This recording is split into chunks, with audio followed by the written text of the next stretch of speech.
All right. We're going to look at paired data today and scatter plots and line of best fit. You're not really going to have to do much here. You're just going to have to know a couple words and understand what we're talking about. First of all, paired data is different from what we looked at in the first part of the course. On the first day, I went around the classroom and asked, how old are you? How old are you? How old are you? Got a single number from each person. And then we looked at a bunch of ways of organizing and describing that distribution of numbers. What we're going to look at today, or in this entire unit number 6, I think, I numbered it 6, it's not going to be the sixth one, but we're going to look at collecting a pair of numbers for each person or each thing in a set of data. For example, I might ask, how tall are you and what is your arm span? How far do you measure from fingertip to fingertip? How tall are you? What is your arm span? And I'm going to collect a pair of numbers from each person, and we'll organize those in a table like what I have here. This is not height and arm span, but we're going to organize the data in a table like this, and then we're going to look at how to graph it and how to analyze the relationship between the two things. Okay, so paired data, we're going to put in a table. What I've got here is people in the household and also pets. And this represents everybody in my nuclear family. Except mom. I forgot mom. My wife and I have 2 dogs. My parents, Dad and Susan, my father and stepmother, have 2 people in the house, no pets. My brother has 5 people in the house and 3 pets. My other brother has 3 people in the house and 2 pets. And I forgot mom.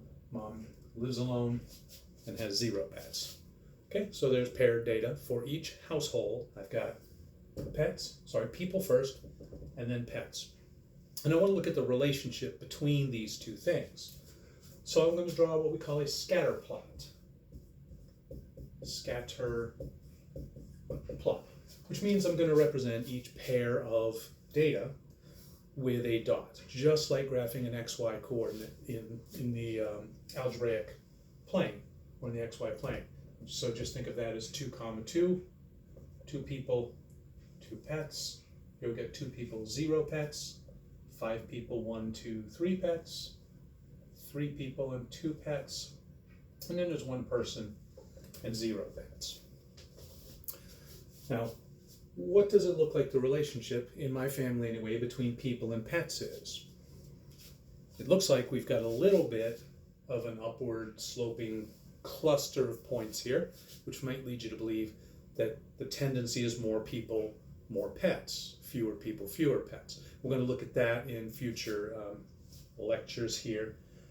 But the other thing that I want to bring into the conversation at this point, understand paired data, you get what a scatter plot is. The other thing I want to look at is what we call the line of best fit. And that is, looking at these points here, I want to try to draw a line that comes as close as it can to the most of those points as it can, or as many of the points as it can. So I would think my line of best fit would probably be somewhere around there. Okay. It doesn't come real close to this point. This point's sort of an outlier here. This point's sort of an outlier. But if I look at all these little distances from the point to the line, I think that's probably about as little error as I can possibly get here. So we call this the line of best fit because it fits better than other lines would, not because it's perfect. And what we're going to do throughout this part of the course is we're going to look at how to find this line and what it says about the data and how we can use it to make maybe some predictions and things like that. Okay, so that's the idea of what we're doing in Unit 6. We'll get more specific and more detailed as we go through. Talk to you next time.